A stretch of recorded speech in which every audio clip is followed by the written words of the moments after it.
Как я уже говорил в предыдущей части, свой поход по Большой Байкальской тропе мы начали от курортного поселка Листвянка.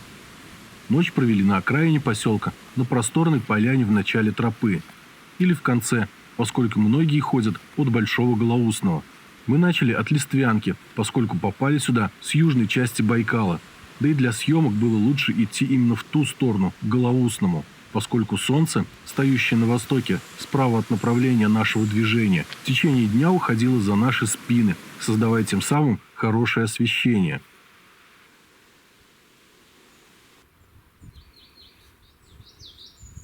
Этот участок считается самым популярным. Соответственно, он хорошо оборудован Прибайкальским национальным парком. Через ручьи перекинуты мостики, есть указатели и информационные стенды.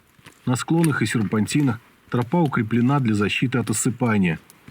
Летом здесь трудятся волонтеры, которые прямо тут и живут.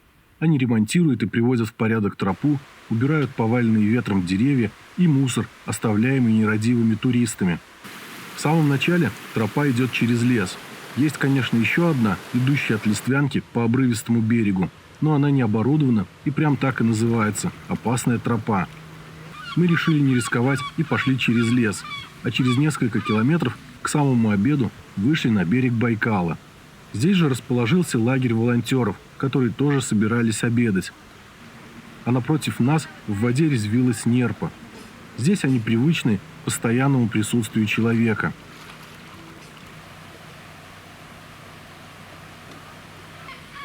В связи с популярностью Большой Байкальской тропы по ней постоянно организуются коммерческие туры, в том числе однодневные. Тропу можно разделить на несколько участков, каждый из которых можно пройти пешком налегке за один день. Туристов привозят на различных катерах, высаживают утром в одном месте, а вечером забирают в другом. Таким образом, можно за несколько выходных пройти тропу целиком. Это, конечно, если живешь поблизости.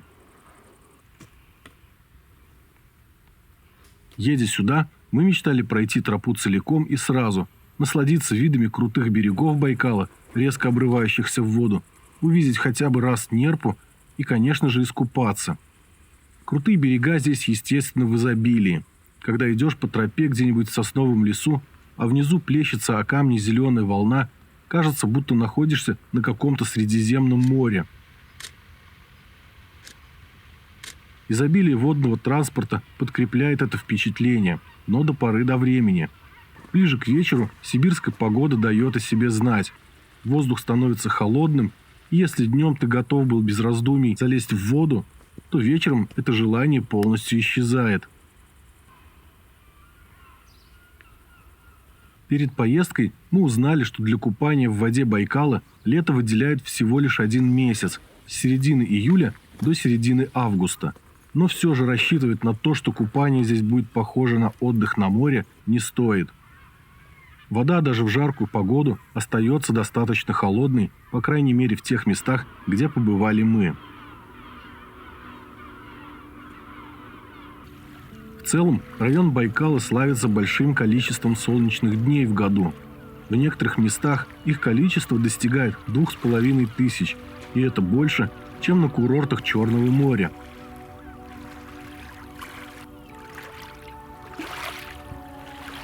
Растительный мир достаточно богатый. Нам встречалось множество разных цветов и интересных растений.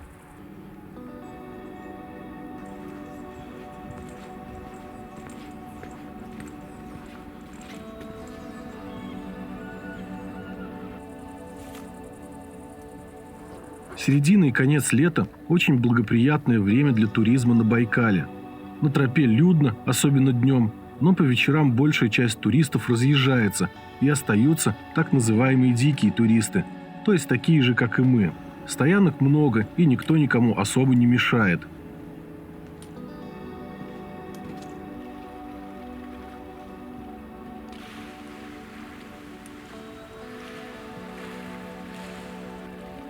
Идя по тропе с высоты, любуешься красотой озера и его берегов. А если повезет, можно даже понаблюдать за нерпой, как она беззаботно греется на солнышке.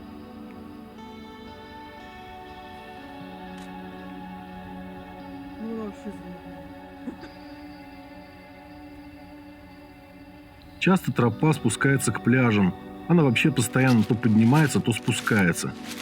Некоторые пляжи песчаные, некоторые галечные, и идти по ним немного тяжело, поскольку ноги проваливаются и движение замедляется.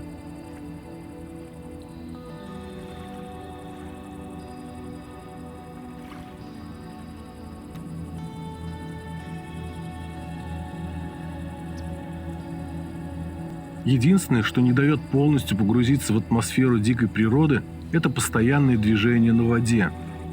Даже если не видно катеров, слышен их гул, но буквально через день привыкаешь к нему и перестаешь замечать. Иногда склоны, заросшие лесом, сменяются остепненными участками. Как раз на них можно встретить поляны цветов и даже скалы, грозно нависающие над тропой. Кстати, Большую Байкальскую тропу можно пройти не только пешком, но и по воде. Вообще, на Байкале много водников на байдарках и каяках. С воды гористые берега выглядят еще более грандиозно, в чем мы убедились позже. Об этом я тоже обязательно расскажу.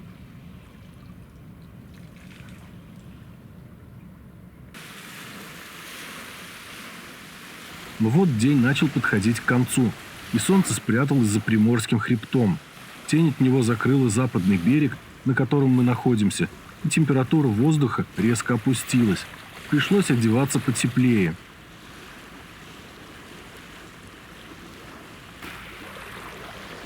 Здесь, на небольшом мысу, мы поставили палатку и начали готовиться к ужину и ночлегу.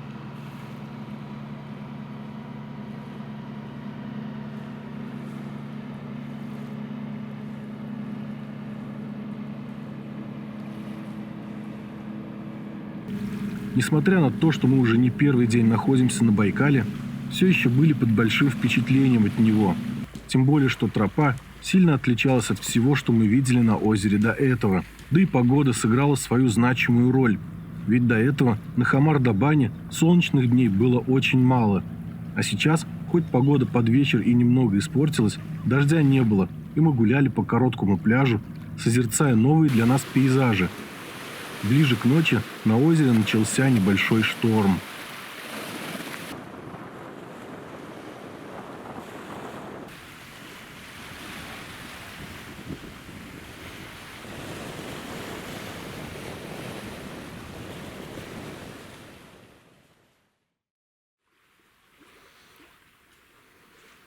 На следующее утро вся округа была затянута туманом, но в скором времени ветер разогнал его, и мы, позавтракав, отправились дальше в путь. Снова тропа побежала то высоко над водой, то спускаясь вплотную к ней. Там, где тропа уходит вверх, она проходит по склонам гор. Опускаясь же между ними, она попадает в распадки, именуемые здесь падями. Почти у всех падей на тропе есть свои названия. Здесь, например, в паде Солонцовой течет одноименная река. В таких местах мы всегда останавливаемся. Либо набрать свежей воды и попить, либо на полноценный отдых между переходами. В падях часто встречаются обустроенные стоянки со столами и скамейками, полянами для палаток и кострищами. В некоторых местах берега обрываются в воду отвесной стеной. Глядя на них, мы вновь думали о том, что водники видят эти места совершенно по-другому. И вновь нас посещают мысли о том, чтобы вернуться сюда и совершить водный поход вдоль берегов Байкала. На подходе к паде Черной нас вновь задержали цветочные поляны. Больше всего бросаются в глаза красные лилии или саранки.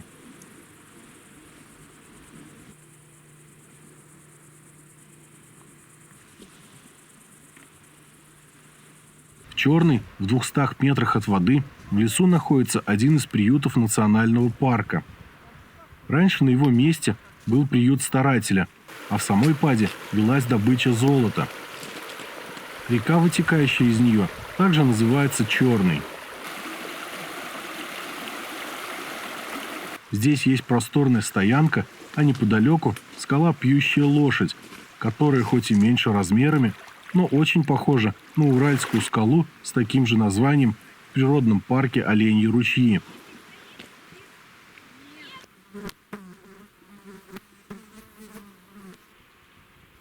Перед поселком Большие Коты тропа становится заметно шире.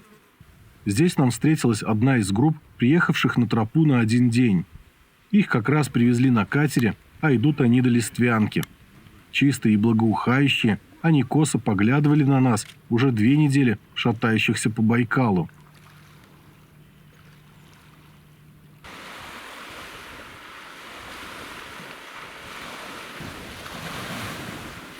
Поселок Большие Коты иногда ошибочно называют котами, но отношения к котам он никакого не имеет. Однако нет и единой версии происхождения названия. По одной из них в его основу легли коты, кандалы, которые носили каторжане на приисках. По другой – котты, один из кочевых народов Енисейской группы.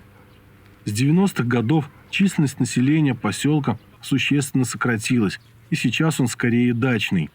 Здесь есть действующая биологическая станция, на которой ежегодно студенты проходят научную практику. Есть здесь и музей байкаловедения, который мы, судя по всему, пропустили. Транспортного сообщения с Большой Землей как такового нет. Попасть сюда можно пешком, по воде на катере или зимой по льду. Так что продукты здесь, говорят, стоят дороже. Но в магазин мы не заходили, пока такой надобности не было.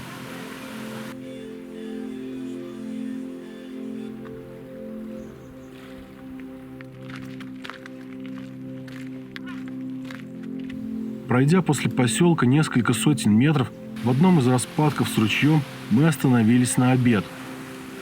Здесь было несколько туристов, стояли их палатки, а сами они занимались своими делами. Один турист, как нам сказали, был даже откуда-то из-за границы. Вообще много иностранцев любят путешествовать по России, а Байкал для них чуть ли не излюбленное место.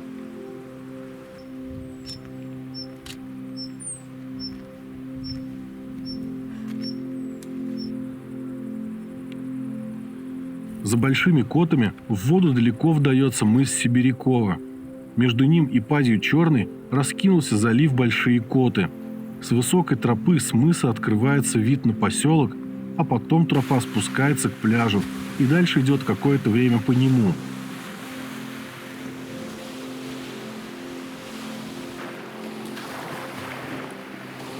Узкая полоса песка и мелкой гальки тянется вдоль отвесного берега.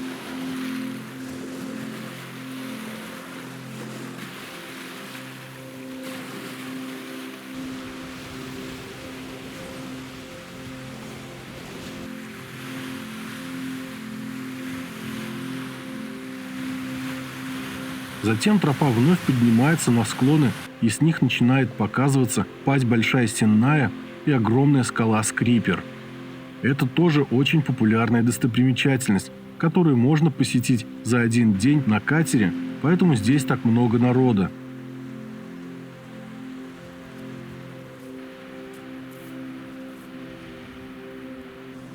В Сенной есть база отдыха, несколько домиков, веранды, а раньше здесь тоже велась добыча золота. Где-то в глубине пади, по берегам небольшой речушки с названием Большая Сенная, даже сохранились вертикальные шахты, можно найти отвалы породы и деревянные желоба.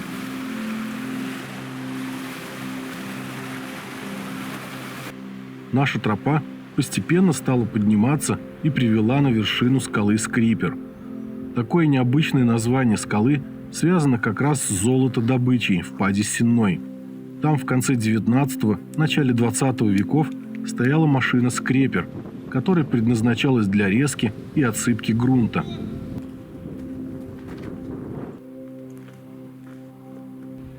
Порода, из которой состоит скала, конгломерат гальки с цементированной песчаником. Такая порода непрочная, поэтому необходимо проявлять осторожность при нахождении на скале, поскольку некоторые ее участки могут обрушиваться. На вершине скалы есть подобие смотровой площадки, с которой открываются великолепные виды как на само озеро, так и на окружающие горы.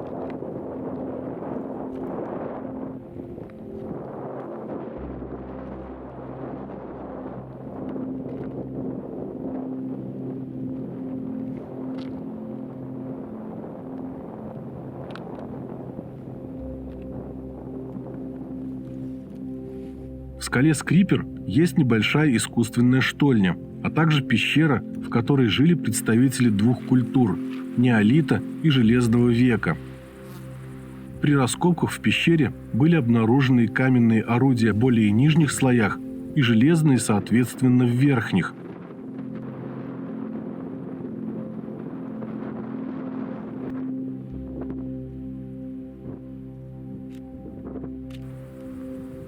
Тропа проходит по верху, поскольку со стороны воды скала вертикально обрывается в воду. Так что мы поднялись сюда с рюкзаками.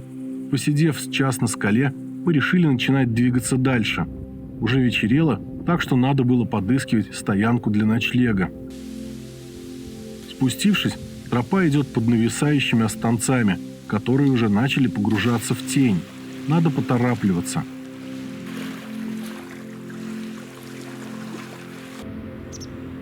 Вскоре показался мыс Соболев. Обычно в таких местах бывают хорошие стоянки, и мы поспешили к нему. Стоянка здесь действительно была, но ее занял табун лошадей. Они нас не боялись и, судя по всему, уходить тоже не хотели. Помимо этого, они всю округу завалили своим навозом, вокруг которого крутились полчища мух. Пришлось пройти еще пару километров, и в итоге мы остановились возле Чаячьего утеса, огромной скалы, в естественных нишах которой поселилась колония монгольской чайки.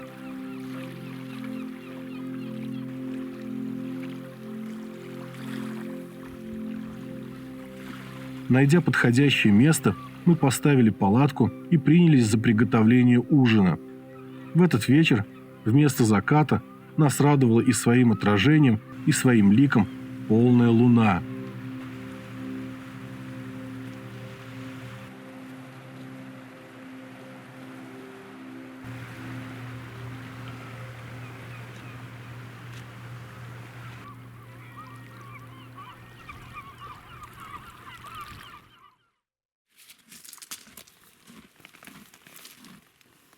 Около 3 часов утра неподалеку от палатки со стороны тропы начал слышаться топот, фырканье и ржание лошадей. Даже было слышно, как они срывают и жуют траву. Спать под такой аккомпанемент, конечно, сложно. Я даже пытался прогнать их, но они ушли ненадолго и вернулись, как нам показалось, еще и с подкреплением. Около 6 утра весь табун уже бродил возле палатки, и прямо у головы раздавались чавканье и топот копыт по гальке. Пришлось оперативно выходить. Зрелище, конечно, необычное и красивое, но там нам было немного не по себе.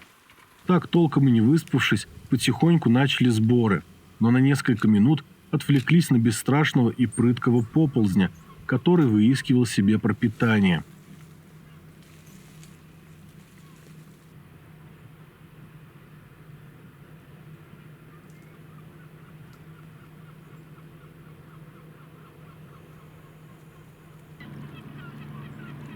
Первые несколько сотен метров сегодняшнего пути проходят по чертову мосту, участку тропы, проложенному по отвесной стене Чаячьего утеса. Непривычному глазу тропу сразу и не увидеть, поскольку здесь она проходит через прижим, через валуны, а затем постепенно сбирается уже на скалу. Несмотря на кажущуюся сложность и неприступность, пройти здесь сможет каждый. Никакого специального снаряжения не потребуется, но соблюдать элементарные правила безопасности здесь все же необходимо.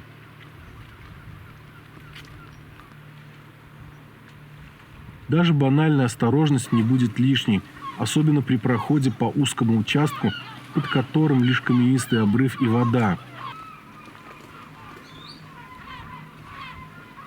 Вот я сейчас наглядно продемонстрирую, как не стоит делать. Оп, отвлекся на кого-то в воде и задел рюкзаком скальный выступ.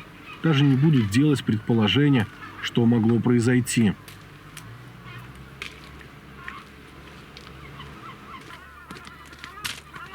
Кстати, раньше тропа проходила не по этой каменной полке. Ее вырубили позднее, а по узкому каменному выступу, который прерывался большой расщелиной. Для прохода через нее был сооружен мостик, но проходить через него все равно было страшно, Поэтому и прозвали этот мост чертовым.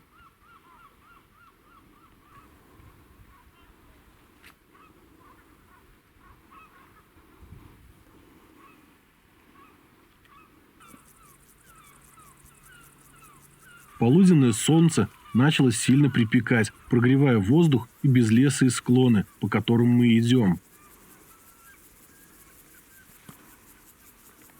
При такой жаре приходится пользоваться кремом от загара и много пить. Поэтому, подойдя к паде Нижней, мы обрадовались очередному холодному ручью, протекающему через нее. Здесь можно пополнить запасы воды и отдохнуть в тени деревьев. Но многие туристы, так делали и мы в том числе, пьют воду прямо из Байкала. В этом есть свои небольшие минусы. Например, когда на озере волна, со дна поднимаются водоросли и песок, а когда идешь по высокому берегу, к воде бывает сложно подойти.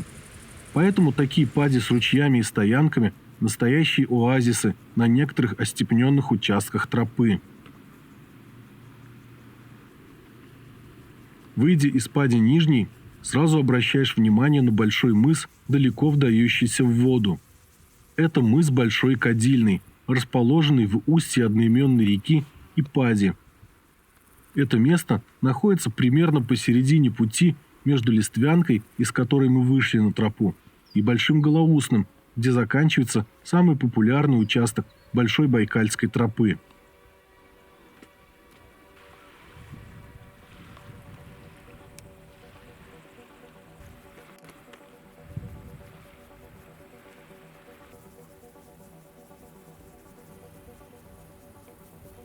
На Большом Кадильном находится турбаза Прибайкальского национального парка и его же кордон, на котором постоянно проживает егерь.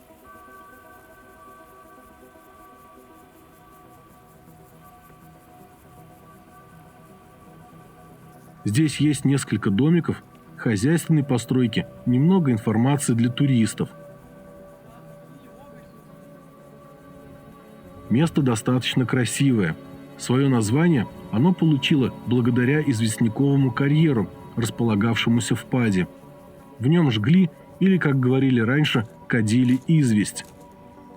Мы оставили рюкзаки на кордоне и пошли прогуляться на самую дальнюю точку мыса. Здесь есть небольшое озеро, отделенное от большой воды галечным пляжем. Сам мыс Большой Кадильный образовался в результате наносов реки Большой Кадильный, и этот пляж появился благодаря ей. Вероятно, раньше она была бурной и мощной, раз смогла, пусть и за долгие века, построить целый мыс. Сейчас река впадает в Байкал северо-восточнее мыса.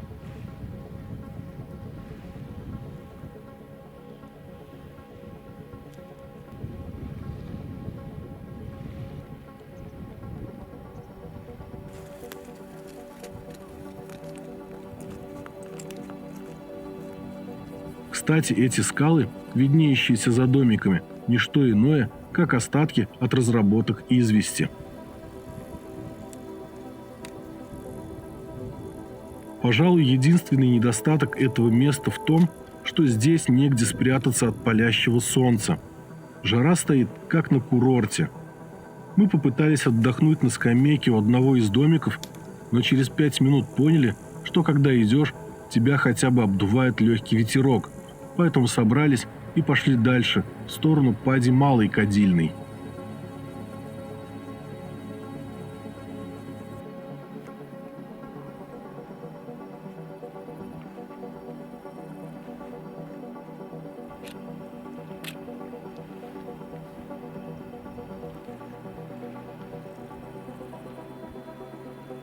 Эта падь широко известна своими пещерами, которых тут больше десятка.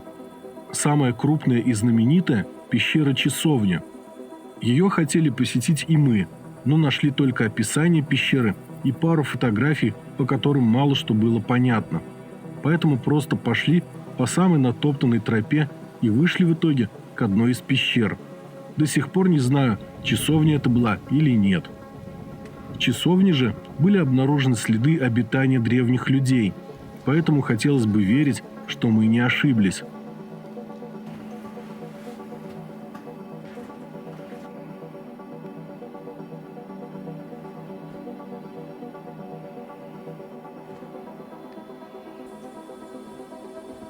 После пещеры, отправившись дальше, мы пошли не по тропе, идущей вдоль воды, а по той, что уходит вверх по склону. Уже дома я узнал, что она тупиковая и обманывает многих туристов. А там, поднявшись довольно высоко, мы поняли свою ошибку, но возвращаться к Малой Кадильной так не хотелось. В итоге, натерпевшись страху, мы кое-как спустились по осыпному склону к воде, пообедали и принялись искать место для ночлега, поскольку появилось много туристов, идущих из Большого Голоусного. Остановились на первой попавшейся стоянке. Она была расположена на очень высоком берегу, и спускаться к воде пришлось опять по осыпи. Со стоянки уже было видно Большое Голоусное. Появилась связь, и мы связались с родственниками, чтобы поделиться новостями.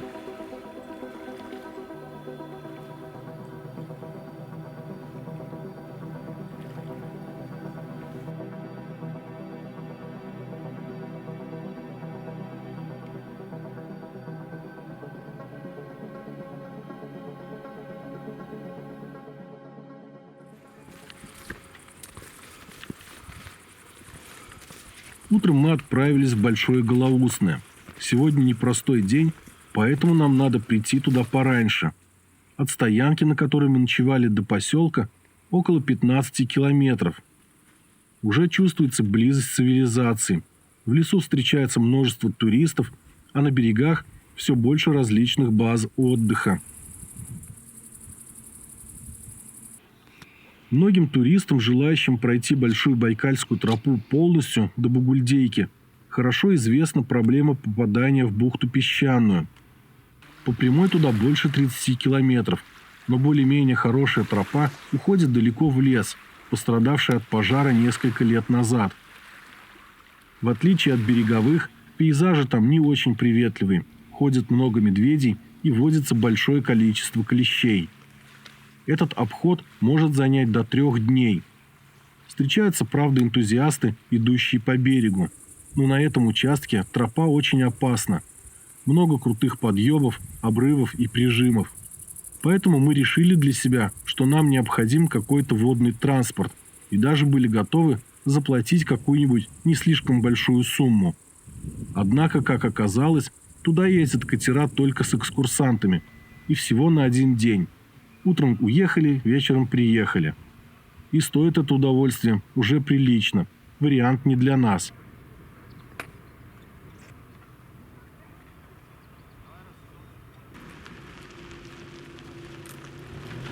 В поселке в первую очередь мы нашли хорошее кафе, съели настоящие бурятские позы и отправились на пристань, думать, как быть дальше. К счастью, долго думать не пришлось, и уже через час мы были в бухте, но об этом уже в следующей части.